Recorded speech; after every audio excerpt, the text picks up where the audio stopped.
Pak Agus sebagai pengamat media, tentunya ada memonitor ya, pasca pemilihan Capres tanggal 14 Februari kemarin. Ada kelompok-kelompok yang belum menerima hasil real count yang tentunya sudah diprediksi paslon nomor 2 menang sebesar 58-59%. Bagaimana pandangan Anda? Ya, terima kasih. Jadi kalau melihat perkembangan situasi pasca pencoblosan 14 Februari yang lalu, memang terjadi pro kontra terkait dengan hasil perhitungan suara, khususnya dari kelompok pendukung 01 dan 03. Nah, melihat situasi ini tentunya hal yang wajar ya, dan itu terjadi di banyak negara demokrasi di dunia. Selalu ada yang merasa dicurangi dan selalu merasa ada yang tidak mendapat keadilan dari hasil proses perhitungan itu. Namun semua itu dikembalikan kepada masing-masing pihak untuk memilih jalur yang terbaik untuk menyelesaikan persoalan itu. Nah, biasanya jalur yang terbaik dari pengalaman beberapa negara demokrasi di dunia adalah memilih jalan rekonsiliasi. Yaitu dia akan mengambil satu langkah ke depan yang lebih baik, karena persoalan bangsa dan negara itu adalah persoalan yang jauh lebih penting daripada hanya sekedar mempersoalkan hal-hal yang bukan berarti kita menganggap remeh, tapi yang bisa ditelusuri atau dibuktikan. Nah, kalau memang ada kecurangan, tentunya undang-undang sudah mengatur. Dalam hal ini adalah undang-undang KPU, Bawaslu. Kalau MK itu kan bicara soal konstitusi, itu tentu langkah yang berbeda. Begitu juga langkah yang akan ditelusuri melalui jalur legislatif. Jadi ada dua hal terkait dengan kecurangan ini. Di sini saya akan melihat dalam perspektif sebagai pengamat media. Ya, pengamat media, aktivis cyber dan sebagainya. Artinya tidak dalam aspek perspektif hukum. Nah, kalau bicara soal hukum, tentu pakar hukum lebih paham ya bagaimana untuk menyelesaikan persoalan sengketa soal perhitungan. Yang saya pahami dari perspektif media adalah bahwa hukum dalam hal ini adalah bicara soal kecurangan, tentunya kan harus ada bukti ya.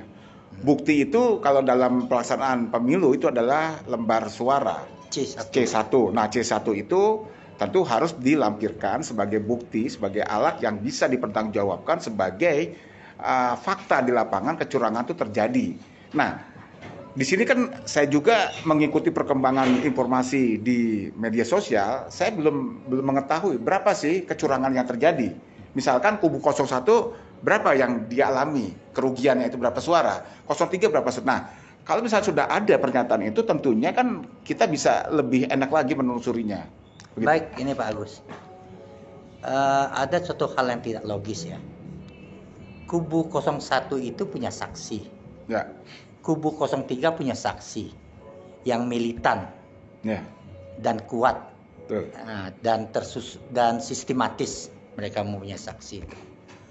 Nah, apakah kecurangan itu tentunya dapat dibuktikan, bukan cuma omong-omong doang saja ya kan? Nah, anehnya ketika mereka mengatakan ada kecurangan yang harusnya dibawa ke jalur ke Mahkamah Konstitusi untuk penyelesaian masalah, kok larinya ke hak angket. Nah, ini kan yang berbeda, hak angket sama penyelesaian kecurangan pemilu. Ya. Jadi ini sangat politis sekali ini. Ya. Apakah itu bisa, ya kan? Ya tentu jalurnya beda dan sangat jauh sekali. Apakah Anda melihatnya ada sesuatu yang dipolitisasi? Ya, tadi saya sudah sampaikan singkat bahwa persoalan perbedaan pendapat terkait dengan hasil perhitungan suara dalam Pilpres itu pendekatannya adalah satu hukum, kedua politik. Nah, apa yang dilakukan dari kelompok-kelompok yang merasa dirugikan, tentunya sekarang ini sedang bergerak ke ranah politik, yaitu melalui jalur legislatif. Nah, legislatif ini terkait dengan hak angket, memang undang-undang mengatur legislatif memiliki hak, yaitu salah satunya hak angket, interpelasi, sampai dengan nanti orientasi kepada pemakzulan atau pemberhentian presiden.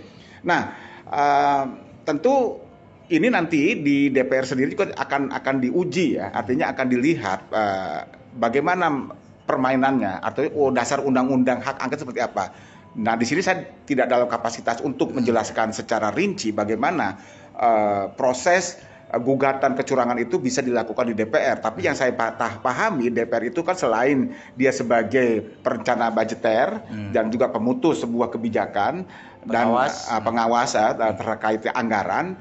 Nah, ini apakah bisa terkait dengan selisih atau kecurangan soal angka? Karena Pilpres di sini kan pro kontranya berkaitan dengan angka. Ya, sengketa pemilu. Iya, itu kan ada jalurnya ya. Bukan masalah politik ya. Misalnya ada kesalahan presiden, itu bisa.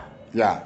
Nah, apalagi kalau melihat, jadi ini saya akan mencoba memberikan satu jembatan ya, sehingga pola pikir pendengar, penonton nanti bisa mengerti.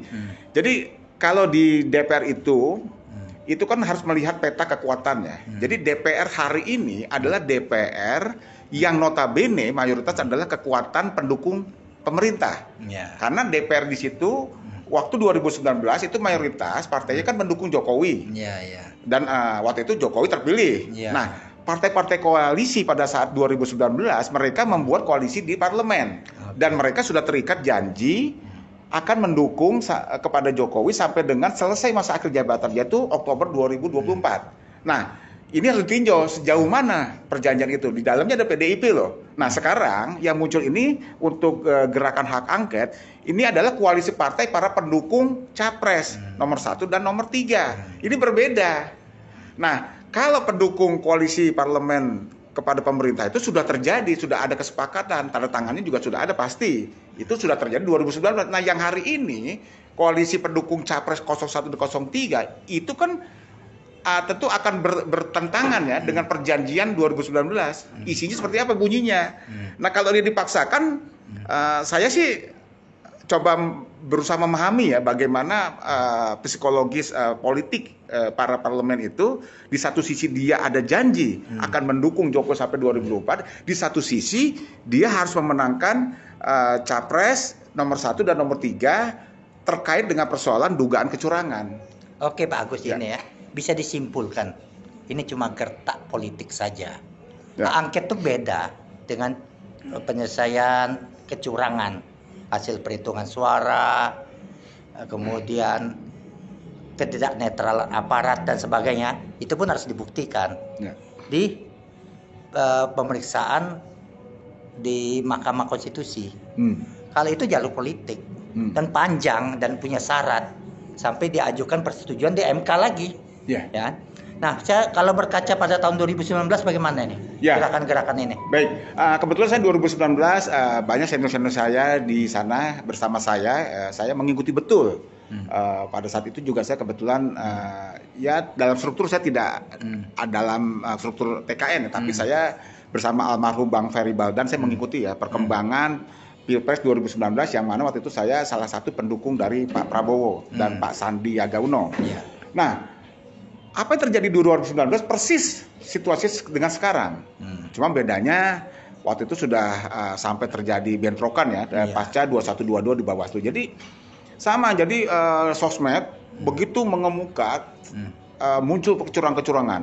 Angkanya, C1-nya. Nah, setelah saya pelajari pada saat itu juga banyak juga saya temukan data yang berseliweran di sosmed, C1-nya C1 editan. Maklum ini kan di masyarakat hoax aja. Hoax. Jadi dari misalkan ya 87 ditambah depannya 8, padahal TPS itu kan jumlahnya 300-400. Nah, ini kenapa bisa lolos? Tentunya kan pihak penyelenggara TPS juga nggak mau disalahkan, nggak semudah itu untuk angka itu satu. Nah, akhirnya semua terakumulasi dan teropini bahwa pemilu 2019 itu curang. Nah, kalau dilihat di fakta, karena saya waktu itu pendukung Prabowo, ya saya melihat ada kecurangan. Cuman persoalannya, kecurangan itu secara hukum bisa dibuktikan atau tidak. Nah, faktanya pada saat itu, beberapa pakar IT misalkan Agus Maksum. Kebetulan saya sempat ketemu dengan Agus Maksum waktu ada acara pertemuan di DPR, saya bersama Bang Egy Sujana. Dan DPR waktu itu disambut oleh Pak Fadil John, ya, membahas bagaimana temuan Agus Maksum ada DPT fiktif itu hampir 100 juta, 10 juta, besar jumlahnya. Suka dibuktikan juga. Nah, saya pikir beliau ini yang mengatakan dirinya sebagai ahli IT itu mampu memperjuangkan dan membuktikan bahwa Pilpres 2019 itu curang dan Prabowo bisa menang. Termasuk PKS. Katanya ada bukti Nah, sabrek. waktu itu juga PKS kan juga mengatakan dan statement itu ada bisa dilihat di rekam jejak. Ternyata Dia akan membawa bukti-bukti berapa mobil kontainer, gitu ya, di kontainer gitu ya. Nah, setibanya di MK, saya waktu itu bersama Bang Abdullah Hamahua, Bang Ahmad Yani lawyer, saya mendampingi beliau, saya mengikuti perkembangan sidang di dalam MK itu.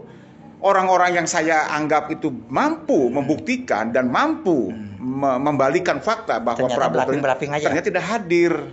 Nah, justru waktu itu saya melihat di TV persidangan MK soal gugatan pengumuman KPU yang menyatakan Jokowi menang 2019 itu malah dihadirkan saksi dari Paniai Papua. Saya lihat sidang-sidang itu akhirnya ya mohon maaf menjadi ketertawaan publik gitu. Lucu-lucuan aja. Lucu-lucuan karena pertanyaannya hakim waktu itu ketua hakimnya Pak Zulfan ya. Ya, enggak tahu ya. Ya, ketua mahkamah kalau nggak salah Pak Zulfan. Itu pertanyaan-pertanyaan hakim yang disampaikan kepada penggugat Saksi. itu, kepada saksi penggugat itu tidak berdasar gitu kan. Sehingga akhirnya menjadi ketertawaan publik. Nah, yang hal kayak gini kan sebagai kaca bagi kita ya.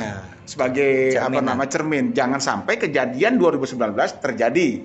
Apalagi pada saat itu kan kekecewaan publik, khususnya pendukung Sandiaga Uno dan Pak Prabowo, tambah kecewa ketika Pak Prabowo ya mohon maaf ini bergabung dengan Pak Jokowi, menerima. Nah, ini kekecewaan. Nah, hal ini juga kan akhirnya menimbulkan trauma publik. Jangan-jangan maaf, Pak Anies dan Pak Ganjar juga akan seperti itu. Mungkin bukan Pak Anies dan Pak Ganjarnya. Ya.